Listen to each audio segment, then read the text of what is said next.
galera, Carta na Manga, sejam bem-vindos ao podcast mais surpreendente de Belém do Pará para o mundo. Eu sou Paulo Carvalho, vosso anfitrião, e é um prazer poder estar com vocês aqui no nosso canal do YouTube. Quero te convidar a curtir esse canal, se inscrever nesse canal e também clicar nesse sino de notificações para você receber o nosso conteúdo. Esse vídeo está sendo lançado em estreia, isso significa que é um gravado ao vivo. Então, se você clicar nos comentários e afastar para o lado, você vai poder interagir no chat. Manda sua mensagem, escreve o que você gostaria de ver no nosso podcast e a gente vai ficar muito feliz.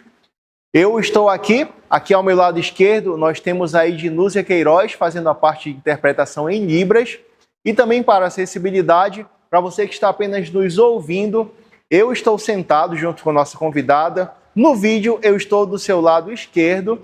Eu tenho 1,80 de altura, cabelos pretos, pele morena, camisa preta, calça jeans azul. Na minha camisa, nós temos um ícone em formato de um megafone escrito Vozes de Bairro. Aqui ao meu lado tem a Catarina, que é uma jovem de 13 anos, alta, cabelos pretos, pele morena. Ela está com uma roupa azul. Como é que chama essa roupa, Adri? Uma blusa azul celeste, uma calça jeans, e atrás nós temos um banner escrito Vozes de Bairro, também no formato de um megafone da cor laranja. Nós temos uma mesa aqui na frente com alguns elementos, entre eles um megafone laranja, um vira-porco pequeno, que a gente vai conversar sobre ele, um porquinho aqui em pé, duas canecas, os livros da Catarina, e é isso. Eu quero agradecer, hoje nós estamos fazendo esse episódio do Centro Comunitário, direto do Centro Comunitário das Castanheiras, no bairro do Curioltinga, e é uma alegria poder vir aqui, conhecer mais esse bairro e compartilhar com vocês. Este é o projeto Carta na Manga, Vozes de Bairro, um projeto que é resultado de um edital, um projeto aprovado por um edital de chamamento público 005/2025, de fomento à circulação de projetos culturais. E a gente está muito feliz de estar aqui com você. Galera, hoje nós estamos em mais um episódio no bairro do Utinga e eu quero te apresentar alguém muito especial que nós descobrimos procurando os artistas, as pessoas aqui da comunidade. Carta na Manga Vozes de Bairro surgiu para ampliar o alcance dos artistas, das pessoas que fazem parte do cotidiano dos bairros em que vive e que impactam de alguma maneira. Essa nossa convidada, com apenas 13 anos, já tem uma história linda e que vai impactar vocês, vai emocionar muito vocês também. Uma trajetória já de quase 4 anos de escrita e que eu vou compartilhar com vocês no Vozes de Bairro. Então, se preparem, porque hoje, no Vozes de Bairro, Curioltinga, com vocês, a escritora Catarina! Boa tarde, Paulo. Muito obrigada pelo convite. Fico muito feliz de poder representar o meu bairro, de apresentar o meu livro aqui no seu projeto do podcast Carta na Manga, Vozes de Bairro. Isso aí, tudo bom, Catarina? Bem. Catarina, tu não sabe a alegria que a gente ficou quando a gente estava passando nas redes sociais, olhando sobre o Utinga e te encontrou. Vou te contar como foi. Estava passando lá no feed, aí eu vi uma jovem. Tu estavas em algum lugar que tinha uma parte de mata atrás, eu não sei o que era. É as ruínas do Murucutu, que fica localizado perto da estrada da Ceasa. Tá, pois é. Aí tu estavas com o livro Narrativas Sombrias do Utinga. Quando eu vi isso, eu falei, é essa. Olha, se quiser entrar, pode entrar, viu? Quando eu olhei, eu falei, é essa, a gente precisa. Aí eu peguei o teu contato com um amigo nosso, que é um escritor também muito importante para a literatura visagenta do nosso estado, que é o Genésio Gomes. Conhece? Conheço. Genésio tem um livro sobre os fantasmas das delegacias de Belém, já esteve no Carta na Manga e a gente ficou muito empolgado. Genésio, eu quero conhecer essa escritora. E aí ele fez o contato, a gente falou com a sua mãe, fez o convite e tu aceitou. Então eu não sei quem está mais feliz, se é tu de ter vindo aqui ou da gente de tu ter aceitado. Estou muito feliz, porque foi desde pequena um sonho meu ter um livro publicado e essa oportunidade que eu estou tendo aqui de poder falar a história por trás desse livro. É muito gratificante para mim poder contar isso para você e para as pessoas que estão assistindo. Muito bem. Inclusive, a gente foi impressionado não só com a tua escrita, mas com a tua oratória. Obrigada. Quando eu pedi para falar com a Catarina no telefone, né? Aí eu falei, até brinquei com a mãe dela, essa menina tem 13 anos mesmo? E para comprovar isso, a gente trouxe um médico para fazer um DNA. Brincadeira, cara. Catarina, tu tens um livro, tá aqui em cima, e esse livro, olha só, Alexia Catarina Menezes Pavão, nome de escritora, Narrativas Sombrias do Curió Utinga. Caramba, que bacana. Olha, você é uma mulher corajosa, né? Estou vendo aqui.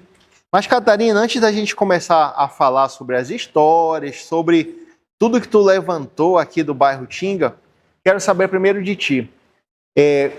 Como é viver no Tinga, morar no bairro do Curió? Olha, morar aqui no bairro do Curió Utinga é muito acolhedor para mim, porque desde pequena eu nasci, como dizem, né? Eu nasci e me criei aqui. Então, desde os meus bisavós, eles nasceram aqui também, criaram família aqui, e aí seguiu a família, né? Assim, tipo, a geração da nossa família. Então, é muito acolhedor para mim morar aqui, porque por onde eu ando, as pessoas falam comigo, os moradores, eles têm uma ótima relação, e é um bairro muito grande, né? Então, o que você, mesmo quando os moradores que são novos aqui, quando eles vêm morar para cá, eles se sentem acolhidos.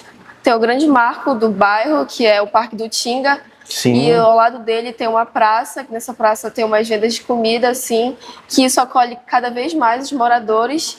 E é um bairro muito grande de história e de cultura, né? Então eu achei muito importante poder falar isso, toda a cultura desse livro, do bairro, num livro. Que maravilha!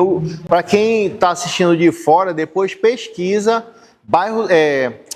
Parque do Utinga, né? Parque Estadual do Utinga, que é um grande patrimônio, uma riqueza cultural e ambiental que nós temos aqui no bairro do Curió Utinga. Então a gente fica muito empolgado. Já estivemos várias vezes no Tinga e hoje conhecendo mais de perto, né? A tua história, conhecendo um pouco mais aqui. Tu tens 13 anos, né? Tenho. Vai fazer 14. Vou. Me conta aí das tuas memórias desses breves 13 anos. O que tu se lembra que marcou a tua vida aqui no Tinga? O que mais me marcou aqui, morando no bairro, foram esses momentos que eu tive com, principalmente, os meus avós, porque as minhas avós, elas me incentivaram muito a ler desde pequena, desde livros aquáticos, assim, tomando banho, eles liam para mim livros aquáticos. Então, uma memória muito forte que eu tenho era o momento que a minha avó chegava do trabalho, ela sempre andava com o livro do Valci Monteiro, que é Visagem e Assombrações de Belém. Ela lia pra gente essas histórias e eu fiquei encantada com isso, tanto que uma vez eu estava conversando com ela e eu conversando sobre esse livro, eu perguntei como ele poderia ter escrito um livro tão grande sobre várias histórias de toda Belém. E ela me contou que poderia ter sido um processo de pesquisa entre os bairros. Eu falei para ela que quando eu ficar maior, eu queria ter um livro para chamar de meu e fazer sobre as histórias do meu bairro. Também, outros momentos que me marcaram muito era quando eu era menor, eu brincava bastante na rua com os meus vizinhos, a minha irmã. Antes, onde hoje é a atual lotérica esportiva, antes era só um calçadão, assim, nós brincávamos lá na frente, porque não tinha um fluxo tão grande de carros, né? Então não era tão perigoso assim. São essas memórias que eu guardo com muito carinho aqui desse bairro. Que ó, já dá para fazer um livro de memórias também, né? Porque tem muita coisa legal. Quem é esse aqui, hein? Daqui em cima, pode pegar ele aqui? Pode. Quem é esse cara? É um personagem que está no livro, que é o Vira-Porco. Ah, então quando tu for contar das aventuras aqui, você vai falar dele, né? Com certeza. Olha só que espetacular. Elas fizeram exatamente para hoje, né? Para trazer aqui para a nossa gravação Narrativas Sombrias do Curió. Vem cá, mas tua avó contava as histórias do livro do Valci Monteiro para ti Sim. quando pequena? Sim. Ainda bebezinho. Tu não ficava com medo? Ficava um pouco. Mas a curiosidade era maior. Era bem maior. O que tu se lembra das histórias que tu ouvia quando bem pequena? Lembra alguma história que te marcou? A história que mais me marcou, e até hoje em dia eu volto nesse livro, eu releio as histórias, uma das minhas favoritas é O Culto das Almas, se eu não me engano, que é muito intrigante o final dessa história, porque, que eu me lembro, era uma personagem, ela tinha a fama de muito fofoqueira, né? E à noite ela ficava só espiando da janela o movimento da rua. Era perto do cemitério da Soledade que aconteceu essa história. E de tanto ela observar isso, uma vez ela se deparou com a procissão das almas passando, que é uma história muito recorrente aqui em Belém, né? Essa procissão das almas, que dizem que são as almas penitentes, que elas têm que cumprir a missão de vida delas, principalmente essas que tiveram uma vida muito curta. Elas têm que cumprir em certos dias, e uma dessas integrantes dessa procissão vai em direção à mulher, entrega uma vela para ela, e fala que no outro dia, na outra procissão, ela tem que devolver essa vela. Aí a mulher fica super assustada com toda a história, não consegue dormir. Quando acorda no outro dia, exatamente no lugar que ela colocou a vela, ela encontra um fêmur humano. Então, ela ficou totalmente perturbada com essa história, procurou a igreja, procurou o que ela devia fazer, se benzeu para saber. E no final, ela teve realmente que entregar o fêmur para essa mesma integrante que foi até ela.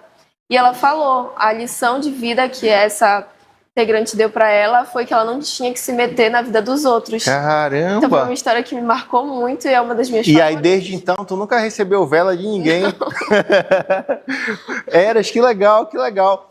Aí tu falou assim, quando eu ficar grande, eu vou recolher as histórias. Mas com 11 anos, tu já teve a ideia de começar? Porque, eu sempre tive essa pressa, principalmente porque os moradores daqui do bairro, que da parte que eu pesquisei, que foi perto de onde eu moro, eles já são bem idosos, né? Tanto que no lançamento do livro, infelizmente, tiveram alguns que não puderam ir, porque estavam hospitalizados, outros já tinham falecido.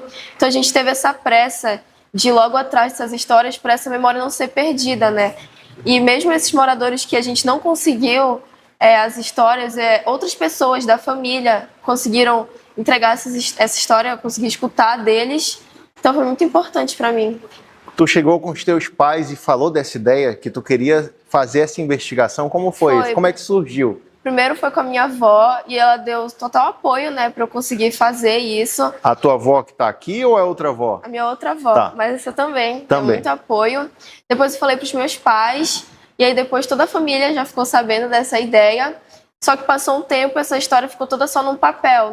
Não teve um momento que eu fui realmente na casa deles. Só que chegou um dia que a minha mãe comprou um caderno para mim e eu falei que desse caderno eu ia começar a fazer as histórias. E a gente procurou nos locais mais próximos da minha casa. Como tu procurou saber que se tinha alguém que tinha visto alguma coisa? Como é que era? Primeiro começou pelos meus parentes, porque a minha avó que tá aqui, ela sempre costumava fazer festas nos finais de semana. E quando tava para terminar essas festas, assim, tantas pessoas da minha família quanto os moradores mesmo do bairro se juntavam numa roda e começavam a lembrar essas memórias e contar essas histórias de assombração, que é ou uma Tita Pereira que ouviram assoviando, o próprio vira-porco, que muitos moradores já chegaram a ver. Então, a primeira pessoa que eu entrevistei foi a minha tia, na verdade, tia da minha mãe. Fui na casa dela e eu escutei a história de todos os integrantes da família dela e a partir disso eu só quis mais e mais escutar essas histórias. Quando tu escutou a primeira história, tu escrevia elas ou tu guardava na mente e depois em casa tu botava num radinho? Como é que era? Não, eu escutava e ao mesmo tempo escrevia. Ah, tu ia botando as anotações lá. Tu tem ideia de quantas pessoas tu já escutou no processo para construir esse livro? Olha, acho que por volta de 20 e poucas pessoas, assim. As histórias delas estão aqui. Sim. Deixa eu abrir aqui. Para quem quiser adquirir esse livro, como é que faz? Tem que esperar a próxima edição? A gente vai mandar fazer a outra edição. Outra tiragem, né? Que chama. Aqui, deixa eu ver aqui no índice, tem o nome das histórias, só para vocês ficarem curiosos, tá? O Vira-Porco do Ramal do Tinga. Sim. A Suspeita Matinta. Seu Malagueta e o Porte Assombrado, é isso? É. O Homem Gigante, fiquei curioso desse aí. Vira-Porco do Saguão, Chagão, o Padeiro, o Homem Sinistro, O Estranho Homem de Branco, A Sombra na Casa, A Perseguição da Matinda Pereira, O Vulto do Engazeiro, O Cachorrão. Meu Deus, tem muita coisa. Olha só. E é claro que eu vou querer que tu conte alguns desses relatos aqui. Sabe que nessa nossa aventura de visitar os bairros, a gente já conversou com 2 caras. Eles têm uma página no Instagram e no Facebook chamado Pará Visagento. Depois tu dá uma olhada. Aí lá eles postam a foto e a descrição da história. No Carta na Manga, nós já recebemos o Natan do Belém de Arrepiar, não sei se conhece. Assisto os vídeos dele. Isso. Nós já temos um episódio com ele, temos um episódio com o Genésio. Sim. Temos com o Jojoca. Jojoca é o Joécio, que ele ilustra os livros. Ele tem umas histórias sobre a escola assombrada de Belém. Esse livro. Muito bom e assustador.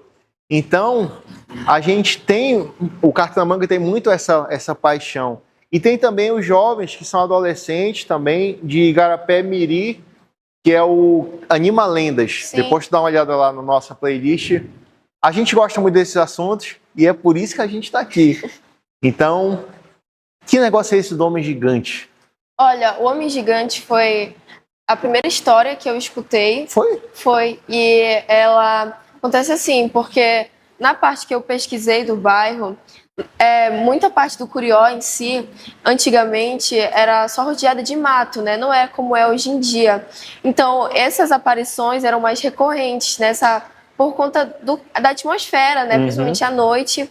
E essa história aconteceu com o avô da minha mãe, que ele voltava de casa à noite, e quando ele voltou no final da rua, muita região de mato, assim, no final da rua ele só viu um homem andando de costas para ele.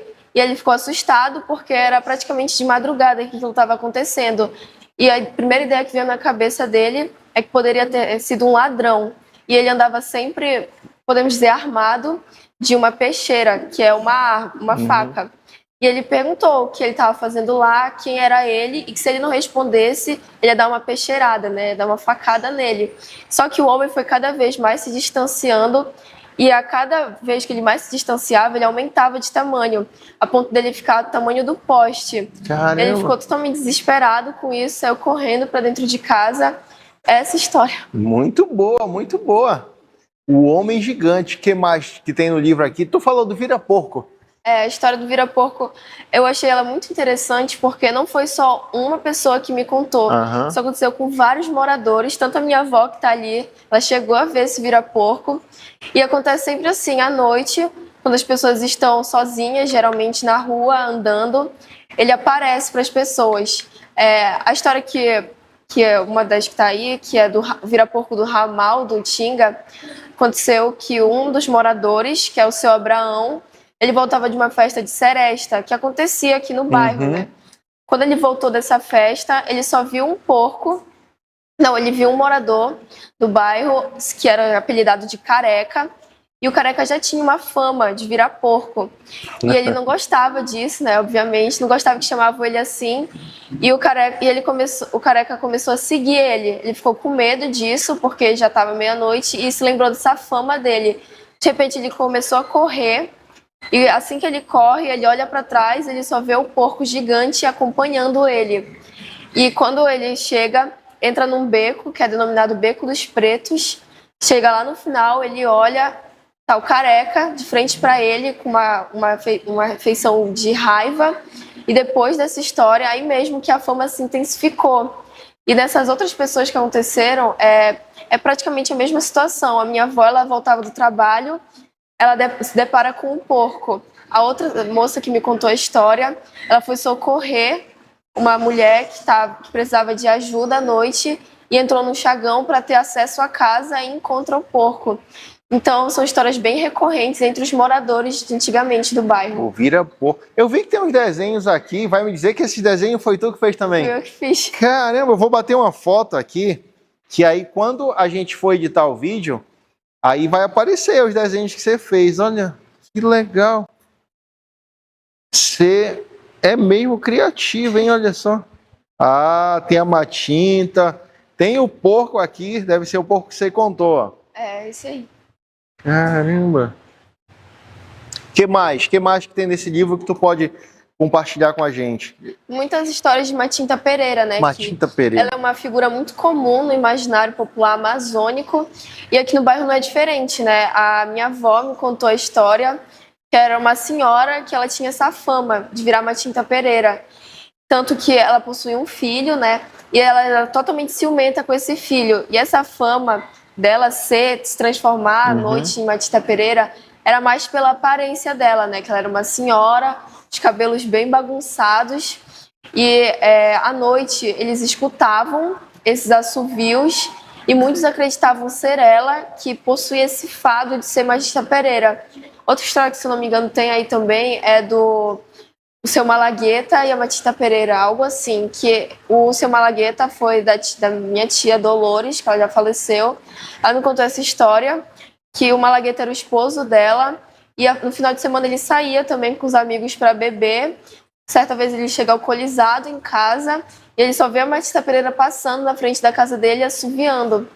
Aí ele avisa, vim de manhã tomar café. E ela avisa para não brincar com essas coisas, porque isso é verdade. Ela não me contou, mas eu acredito que ela foi, a Matinta Pereira foi realmente na casa buscar o que foi prometido. Caramba! Como é a tua perspectiva sobre essas histórias? Tu acredita que elas realmente aconteceram? Que as pessoas estão te contando algo que elas presenciaram? Ou tu acha que é mais no campo de lenda, que é algo que é imaginado? Como é que a Catarina vê isso? Olha, eu acredito que isso realmente acontece, principalmente naquele período que era, como eu disse, né, aqui no Curió era uma região de muita mata e não tinha toda a popularização do bairro, então era um ambiente bom, podemos dizer assim, para isso acontecer. E eu acredito que elas realmente tenham visto, tanto que as pessoas que eu conversei com elas, dava para ver realmente como elas acreditavam naquilo. Isso me fez crer mais. Eu já teve um tempo que eu queria ver, para ver realmente, só que agora eu não sei se eu quero muito. Entendi. É porque aí atrás... Olha, tu falou uma coisa interessante, porque nesse processo de entrevista, tem as pessoas que compartilharam histórias de outras pessoas, Sim. né? Mas tem as pessoas que viram, Sim. certo? Dessas que viram, o que tu lembra, assim, alguma história que chamou a atenção? Das que viram mesmo. Das que viram mesmo tem o Homem Sinistro, que foi uma senhora que me contou. Ela mora lá na parte do ramal do Tinga. E ela me falou dessa história que ela acordava de manhã cedo e ela via esse homem no quintal da casa dela praticamente todos os dias. E ela começou a ser acompanhada por um lagarto, podemos dizer um calango, que acompanhava ela por onde ela andava. E ela acreditava que poderia ser esse homem sinistro na forma de calango. E à noite, de tanto esse homem aparecer para ela, ela não conseguia dormir, ele embalava a rede dela. Eita! Teve uma vez que ela conversou com ele e falou para ele falar o que ele queria dela. Tanto que muitas pessoas fazem isso. Quando vêm, perguntam o que querem delas. E ele falou, só que ela não entendeu muito o que ele falou, porque parecia que ele estava falando em outra língua.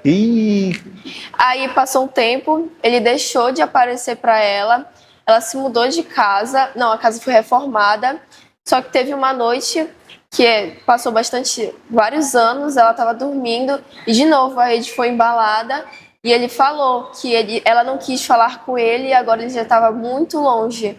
E depois ele nunca mais apareceu para ela. Caramba! Essa foi... Enquanto ela contava, como era a expressão dela? Como é que tu olhava assim? O que ela te transmitia? Uma sensação de terror, né? Medo. Ela possuía muito medo desse personagem. Não só ela, como os outros moradores que viram. Eles... Parece que eu acredito que isso realmente, que eles viram isso, presenciaram. E muitos deles me falaram que quando você vê uma visagem, uma assombração perto de você, sente logo o arrepio na espinha, né? E muitos deles sentiram isso. Eita, caramba! Nesse processo, em algum dia que você ouviu alguma história, tu voltou para casa um pouco mais assim, puxa, eu ouvi isso. O que mexeu contigo? Teve uma história que eu não sei se ela chegou a ser colocada no livro, que é da carruagem assombrada. E muitos outros moradores também falaram sobre, tanto nessas rodas de conversa informais, sobre essa carruagem assombrada, que escutavam só o barulho das correntes e o galopar de um cavalo. E à noite, à noite, quando eu ficava conversando com a minha irmã, faz bastante tempo isso, eu não sei se ela fazia isso pra me assustar, mas ela falava, eu tô escutando um barulho de um cavalgar de cavalo. E eu ficava sempre com bastante medo disso. Cara, que louco! Tu já ouviu falar sobre o chupa-chupa? Já. Já? O que tu achas sobre o chupa-chupa? Eu acho que realmente aconteceu isso, porque pessoas realmente, até hoje que eu vi o seu podcast com ele, e ele diz, né, que pessoas realmente possuem as marcas desse disco voador que aparece, né? E se elas creem nisso, só elas que têm como saber, e da forma que elas contam e contaram para ele, você crê mais ainda que isso realmente aconteceu. Não, eu te perguntei porque o meu trabalho de conclusão de curso, do curso de História, foi sobre a luz chupa-chupa. Eu peguei os jornais antigos, então eu ia lá no Centur, que fica lá para Gentil, aí lá tem a parte de microfilmes, então a gente pegava o jornal antigo, tipo um rolo, uma caixa assim, colocava lá, ia passando. Aí lá tinha as imagens de jornais de 1970 e tudo, então eu fotografava, então era muita informação e era realmente assustador. Eu pesquisar tudo isso. Eu fui em Colares, conversei com algumas pessoas, mas para o trabalho em si não entrou as entrevistas dela, foi mais a reconstrução do jornal. E aí é um assunto que me fascina muito também, e eu sou apaixonado por esse mundo do sobrenatural, só não quero ver nada também. Só não quero ver nada, porque aí já é outra esfera. Eu vi aqui o padeiro. O que o padeiro pode ter de assustador? Esse padeiro, perto da estrada da Ceasa, antes lá possuía muitos trilhos de trem, porque trens passavam por lá, como a moradora me falou. E esse padeiro, ele vendia pão de manhã e no período da tarde, só que teve uma vez que um trem colidiu com ele, e ele foi morto perto dessa região onde ele vendia o pão. E pessoas que moravam ou passavam perto dessa estrada da Ceasa diziam ouvir ele gritando, falando que tinha pão para vender, sendo que ele estava morto. Caramba, tu já ouviu falar dos Warren? Não. Casal Warren? Ah, tá, sim. Que tem até os filmes da frente. Tu gosta de assistir filme de terror? Gosto. É meio. E os teus pais, o que falam sobre isso? Eles não gostam não muito. Não gostam? Pois é, o casal Warren, para quem está assistindo agora, é um casal americano que eles são pesquisadores do sobrenatural, né? E eles iam fazendo as investigações, e conforme eles encontravam os objetos amaldiçoados, eles tiravam aquele objeto lá do local e levavam para o museu deles lá. É muito interessante. Aí eu assisti todos os filmes da franquia, e conversando contigo agora eu lembrei muito disso. O que mais que tu gosta dessa questão assim do sobrenatural ou de filmes? Como é que é? Eu gosto muito de poder escutar essas pessoas, porque muita gente não gosta de conversar com o idoso, né? Então, quando eles têm essa oportunidade de serem ouvidos, é como eles estão no paraíso, praticamente. Eles se abrem cada vez mais, eles contam mais, e eu sou totalmente apaixonada por isso. Eu leio muitos livros, tanto livros internacionais como livros nacionais, de histórias de assombração. Eu não tenho coragem de ler o livro do casal Warren, entendi. Mas eu gosto bastante dessa atmosfera de terror. E nesse processo que tu coletou todas as narrativas, né? Como foi para te selecionar de todas aquelas que iriam entrar nesse? Porque tinha muitas, né? Sim, eu selecionei as que eu achava que todas iriam impactar bastante. Mas aquelas que os idosos já estavam bem debilitados, que eu podia ver que eles poderiam não ter oportunidade de ver o livro em si. Então eu procurei publicar primeiro essas, mas pretendo fazer a segunda edição para lançar as outras histórias. Depois que tu fez as pesquisas para esse, tu continuou coletando informações e relatos? Só de algumas dos meus parentes, mas dos outros, porque o Curió, como eu falei, é um bairro muito grande, né? E eu só consegui entrevistar as pessoas que moram perto da vila que eu moro, né? Mas na próxima edição eu vou procurar andar por mais partes do Curió, outras vilas, outras ruas, porque provavelmente nesses outros lugares que tem mais história. Já ouviu alguém contar alguma história relacionada ao Parque do Tinga? Já, o meu tio, ele dizia muito que quando ele era menor, não tinha essa estrutura que tem hoje, né? Então, à noite, eles saíam para pescar, por exemplo, saíam para pegar alguma coisa, brincar assim, e ele já, meu tio já me contou que teve vezes que ele ficou preso na mata, ele acredita que foi o Curupira que prendeu ele. E também na Fazenda Velha, né, que é também conhecido como Ruínas do Murucutu. Como lá é uma região muito frutífera, eles iam lá para pegar frutas, para levar para casa, para levar para a família. E ele conta que ele via só o Senhor do Engenho, a visagem do Senhor do Engenho e os gritos dos escravos nessa parte. Eita, quer dizer que o Parque do Tinga, de manhã, a galera vai caminhar e à noite os seres estão por lá, né? Nossa, que incrível! Que tu, desses seres assim que a gente viu, vira-porco, matinta, curupira, lobisomem, né, que também falam muito, qual desses tu acha mais, assim, mais interessante, que tem uma história mais surpreendente? Eu acho que o mais interessante para mim é a história da Matinta Pereira, né? Porque eu gosto bastante dessa lenda. O que me deixa mais intrigada é o fato de ela conseguir passar esse fado dela. Então, quando a senhora que se transforma em Matinta, ela morre, a lenda não acaba, porque o fado vai se passando de pessoa para pessoa. Então, eu acredito que é uma história que ela nunca vai acabar. Caramba! Tu sabes que eu já li e ouvi, quando a Matinta tá perto da morte dela, ela sai na rua gritando, quem quer? Quem quer? E aí se alguém falar, eu quero, sem saber o que é, já era, vai virar Matinta. E tem também uma forma de capturar a Matinta, tu já viu isso, né? Eu vi uma minissérie que eu assisti sobre isso, e o programa Catalendas também, que conta essas lendas. Eu lembro malmente que faz um tempo já que eu vi, mas se eu não me engano você tem que oferecer, se eu não me engano, tabaco para ela. Não, na verdade eu acho que não é isso não. Não, para capturar ela, tem que pegar uma tesoura, alguma coisa com tesoura. Uma tesoura que nunca foi usada. Aí tem mais alguma coisa, aí tem que enterrar no quintal, alguma coisa assim. Aí quando ela vai passando, ela vai...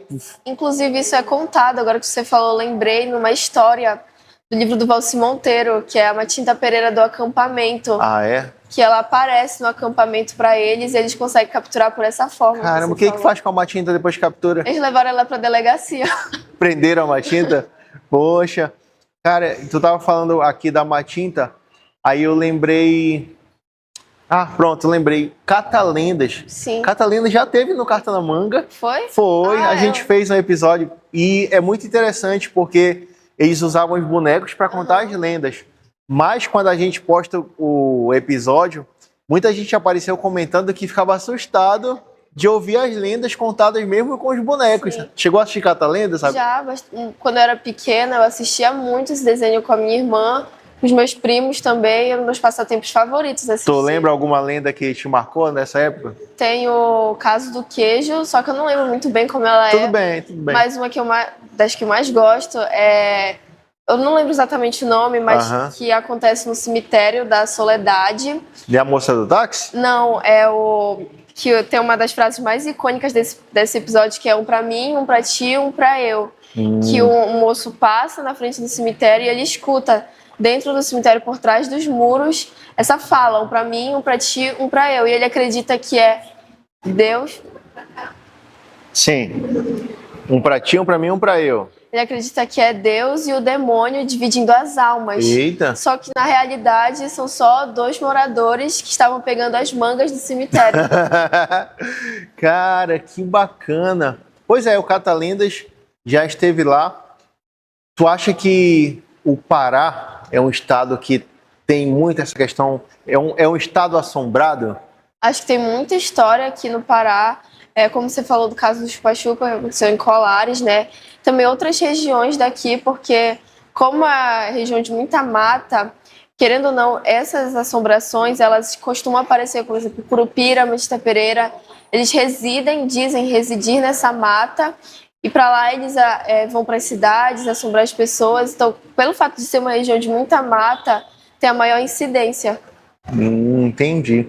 Catarina, tu sabes que tu pode se tornar uma das maiores escritoras do sobrenatural do Brasil? Eu acredito que é um dos meus sonhos que isso realmente aconteça. Eu penso que eu já consegui publicar o meu livro na Feira do Livro, só que eu vou realmente estar satisfeita com essa fase de publicar livros quando eu conseguir alcançar a Bienal do Livro. Me fala um pouco dessa Bienal do Livro, onde é que acontece? Ela acontece em, se eu não me engano, Rio de Janeiro e São Paulo. Ela é como se fosse uma feira do livro, só que ela é bem maior. Vários escritores super famosos, eles lançam ou publicam seus livros lá, e ela é conhecida mundialmente. Então, um dos meus sonhos é conseguir levar o meu livro, levar a cultura do Pará para essa feira. Esse aqui é alguma editora ou é independente de vocês? Da editora são vocês, como é que é? Tem uma editora por trás aqui? Uma empresa, uma... Porque, por exemplo, geralmente os livros que a gente vê de assombração é da Paca Tatu, não é? Sim. Aí eu quero saber se esse aqui tem alguma empresa ou editora que montou tudo, ou foram vocês mesmo, a família aqui? Eu escutei as histórias, escrevi, digitalizei, e a minha mãe entrou em contato com o moço para ele encadernar e colocar em forma de livro. Então, independente, né? Sim. Pô, que bacana.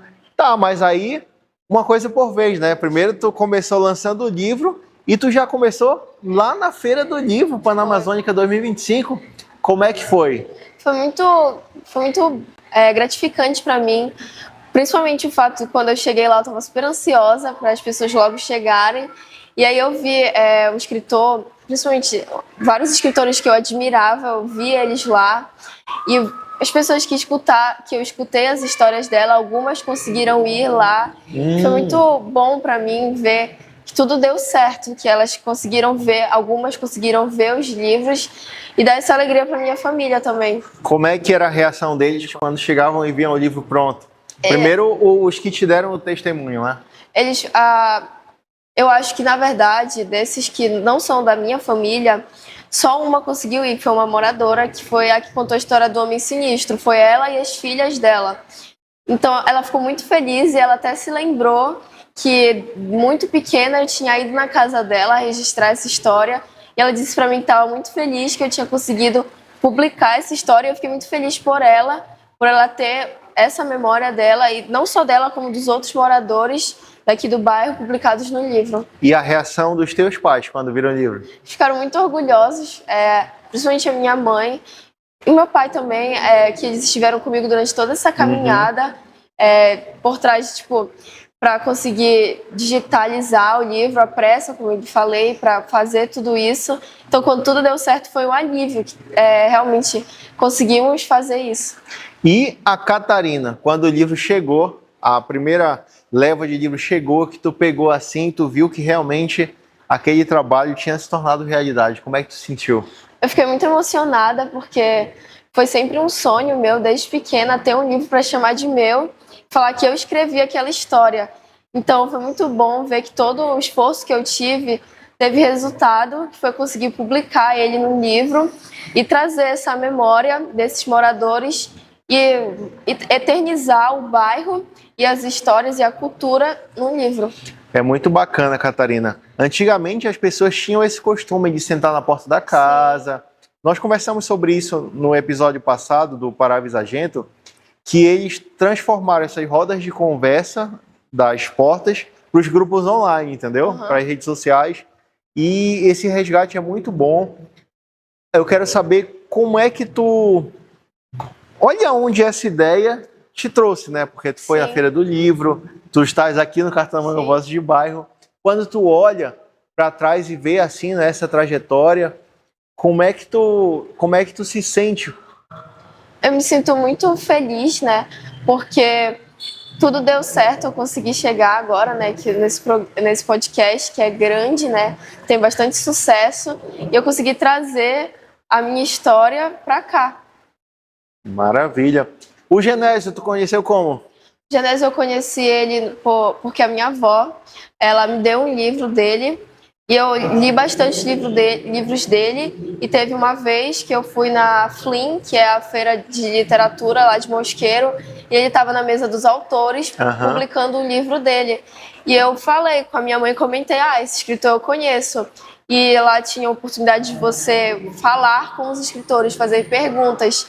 Eu pedi o microfone e falei. Quem perguntou para ele? Eu perguntei como era para ele, como foi para ele escrever essas histórias das delegacias, porque é um ambiente muito sombrio, assim, em relação a essa história, como foi para ele pesquisar sobre isso. E falei que eu já tinha lido outros livros dele, que eu admirava muito o trabalho dele. Falei que eu sou moradora do Curió, que ele também, eu não sei se ele ainda mora aqui, mas ele disse que já morou aqui no bairro. Então ele me falou, né, que isso leva, tipo, até hoje em dia, que eu nunca esqueço disso, que é um ambiente que tem muitas dores, tem muitas histórias. E a delegacia é um lugar que quase ninguém quer estar, né? Tem muita dor, e era onde mais ocorriam essas histórias, e ele resolveu transformar isso num livro. Tu acreditas que por estudar tudo isso, tu tem uma percepção, assim, de lugares que sejam assombrados? Sim, muita gente fala, e às vezes eu sinto também que tem uma energia pesada, né? Dizem. No Museu de Arte Sacra, por exemplo, que é na Igreja de Santo Alexandre, quando você sobe lá, tem se não me engano, é Casa de Prata, que tem vários objetos que foram, se não me engano, retirados da casa do Dr. Camilo Salgado, que ele também chega a ser meio que uma assombração, que aparece para algumas pessoas. Então lá você sente uma energia, e também no Forte do Castelo, né, que tem aquele calabouço, e lá já aconteceram muitas histórias de pessoas, guardas mesmo, que trabalhavam lá, que viram, então você sente uma energia e um medo também de estar lá dentro. Tu já foste no São José Liberto? Já. Entrou naquela cela que é escondidinha, assim, o cinzeiro, e aí, tenso lá? É muito. Tem uma história também que eu vi no vídeo do Natan, que uma guarda que trabalhava lá, né, que ela chegou a ver esses escravos lá, e muitas pessoas também viram nesse ambiente do São José Liberto essas histórias. Então, quando você chega lá, realmente tem um clima pesado. Assim. A gente fazia um evento de mágica em São José Liberto todo ano. E aí nós iríamos para organizar um pouco mais cedo, né? E quando a gente subia para pegar as cadeiras, era um ambiente, assim, pesado, sabe? Eu não sei se pelo fato de, claro, ter sido um presídio, né? Mas era um ambiente tenso. Tu acredita que tem um ambiente, além desse de mata e tudo, na cidade, que são ambientes mais propícios a serem assombrados? Lugares muito antigos, né? Tipo, tem muitas igrejas também que foram construídas desde a época da borracha, quando vieram para cá. Então, esses lugares aconteceram muitas coisas lá, muitos escravos morreram lá. Então, muitas dessas histórias acontecem lá também. Tu já foste no Teatro da Paz? Já. E aí, tu acha que lá deve ser um lugar também que tem suas histórias? À noite, assim, quando não tem ninguém lá, deve ter, sim. Que bacana, que bacana. Deixa eu folhear mais aqui o livro e ver o que mais a gente tem de história aqui. Vulto do engano. O cachorrão. Cachorrão é um lobisomem ou é um cachorro grande? É um cachorro grande. Então me conta aí, vamos lá. Essa história foi um senhor que eu entrevistei, que é o seu Abraão. Estava escutando as histórias dele, e nesse momento de escutar as histórias, ele se lembrou que a esposa dele também poderia ter alguma história para me contar. E chamou ela e perguntou se ela não queria contar a história para o livro, e ela se relembrou dessa história. Porque assim como no livro, na história do Valso Monteiro, que eu lhe falei da Procissão das Almas, ela tinha esse costume de ficar olhando a janela da casa à noite para ver o movimento da rua, e ele alertava ela sobre isso. Que ela não tinha que fazer isso, dizem que é brechar, né? Você nunca deve brechar uma porta, seja por um olho mágico, por uma janela, principalmente nos horários mais avançados da noite. E ela tinha muito medo de entrar ladrão na casa dela. Então ela ficava olhando a porta, a janela à noite, assim. E teve uma vez que ela viu um grupo de cachorros andando assim na rua, e eles estavam indo em direção a um cachorro específico bem pequeno. E eles latindo com bastante raiva, o outro cachorro bem pequeno, bem acuado. De repente esse cachorro começa a crescer e ficar enorme, os olhos flamejando de fogo. E ela fica totalmente assustada, com medo de ser assombrada, né? Isso acontece com muitas pessoas que veem isso, ficarem assombradas. Ela fecha imediatamente a porta relata essa história para ele e mais uma vez ele alerta ela para não repetir esse ato de olhar. Ficar olhando pela brecha da porta. Com tudo isso, com tudo que a gente conversou, eu tenho certeza que muitos outros projetos vão surgir. Sim. Tu tens os teus sonhos, eu sei que tu tens um sonho também de exercer funções na área jurídica, que a tua mãe me contou. Além de ter o talento também pro vôlei, né? E ser torcedora do Paysandu. Sim. Como é que é a questão do vôlei? É um hobby ou é um esporte que mesmo que tu faz todo o tempo, que tu gosta de fazer? Eu gosto muito, é um lugar que eu me acalmo, além de ler os livros, eu gosto muito de praticar vôlei. Foi uma coisa assim repentina que aconteceu na minha vida.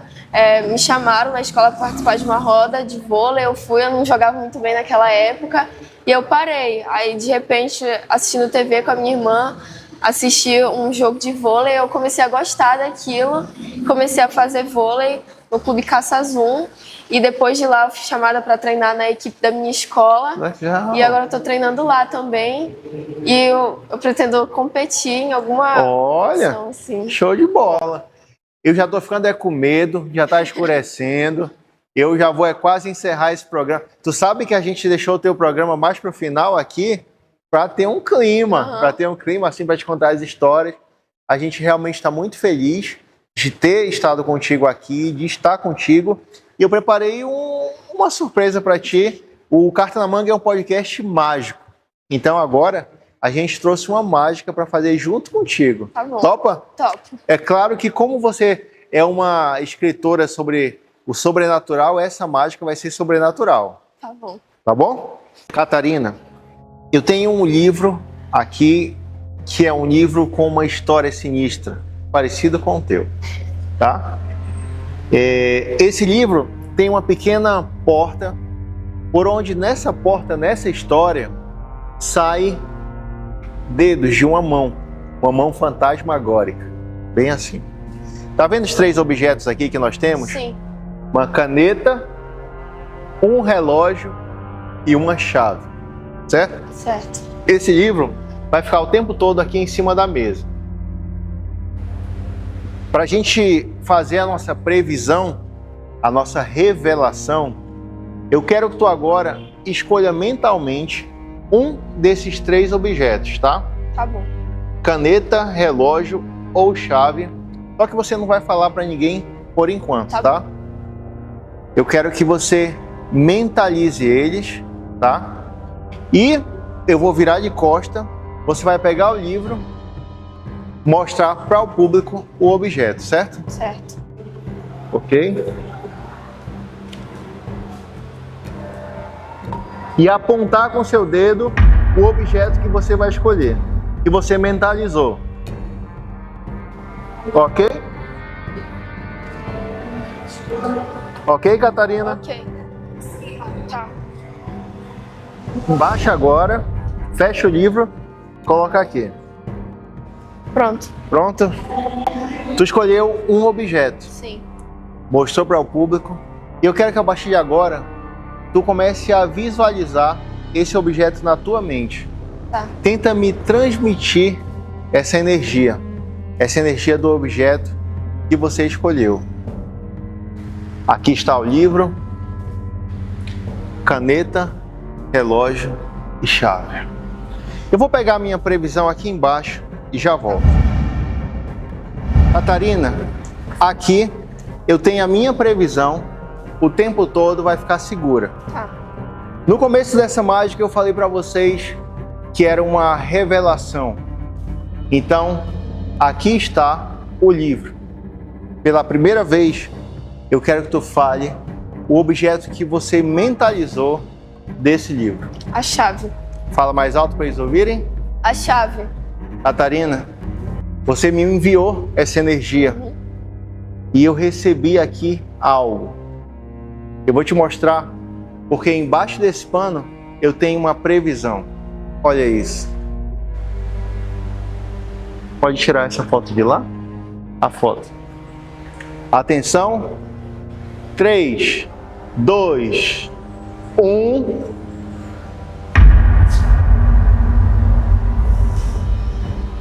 Aqui, nesse braço, eu tenho um objeto só. A chave. Exatamente o objeto que você pensou. Agora, eu te falei, ainda não, André, que esse objeto era um objeto sobrenatural. Ele faz parte desse universo. Olha só.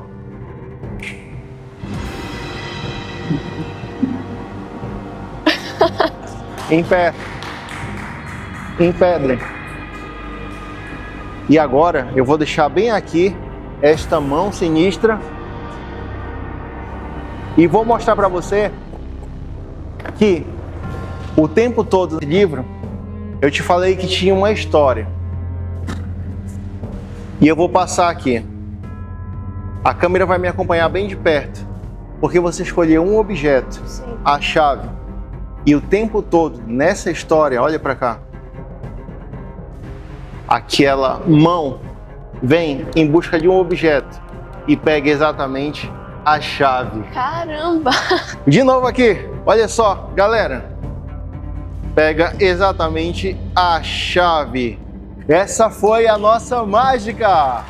Catarina, se isso aqui foi uma revelação, a maior revelação hoje é o teu trabalho nesse episódio. Obrigada. O nosso desejo é que você continue nos surpreendendo como essa mágica surpreendeu, através da tua escrita, através da tua dedicação, através do teu talento. Que ele possa assombrar no bom sentido, mas também possa compartilhar a nossa cultura com o povo. Então, o Carta na Manga fica extremamente feliz de ter essa revelação, mas essa revelação aqui, que é a Alexia Catarina, no Vozes de Bairro. Valeu! E aí, o que tu achou da nossa mágica? Achei muito surpreendente, né? Essa mão tava aqui, do nada tava em cima. Como pode?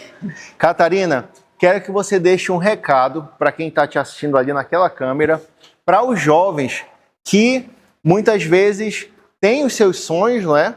Mas que ficam inibidos, ficam receosos de colocar em prática. Você teve um sonho, correu atrás e olha, ele está aqui, daqui já se transformou nisso aqui. Sim. E a gente tem certeza que logo mais a gente vai ver uma foto no Instagram de você na Bienal, com certeza. Então, para esses jovens que têm um sonho, dá uma mensagem aí para eles. Vamos lá. Nunca desistam dos seus sonhos. Sempre acreditem que eles podem vir a se tornar realidade, como o meu aconteceu. E só sucesso na vida de vocês. Maravilha! Galera, eu quero agradecer a vocês que estão acompanhando aí do outro lado. Nós estamos aqui no Centro Comunitário das Castanheiras, no Corioltinga. Muito obrigado à administração, Bruno Moraes, a Manuela, por terem nos acolhido aqui também. A plateia, a família aqui da Catarina que veio, muito obrigado. Então curte esse vídeo, tá? Se inscreve no nosso canal aqui, para a gente chegar mais longe e valorizar os artistas, as personalidades dos nossos bairros. Também segue o nosso Instagram, que é lá que a gente vai postar todas as fotos desse encontro. Vocês não podem perder tudo que vai acontecer lá. Aqui a gente agradece novamente. Catarina, quer fazer a sua despedida aí para o público que está assistindo? Quero agradecer a todo mundo que ficou até aqui, que assistiu e acompanhou um pouco do meu processo de escrita sobre esse livro no bairro do Corioltinga. Isso, e quando for lançar a segunda edição, sim, avisa pra gente, tá bom? Galera, muito obrigado. Esse foi o Carta na Manga Podcast. Fica o registro aqui para Catarina daqui a 20, 30 anos reassistir esse vídeo e lembrar de como essa jovem sonhadora começou sua trajetória e onde, oi Catarina do futuro, onde você está, tá bom? Que Deus te abençoe, que você continue sendo essa referência literária feminina que é muito importante aqui da nossa cultura visagenta, aqui em Belém do Pará. Um abraço, valeu!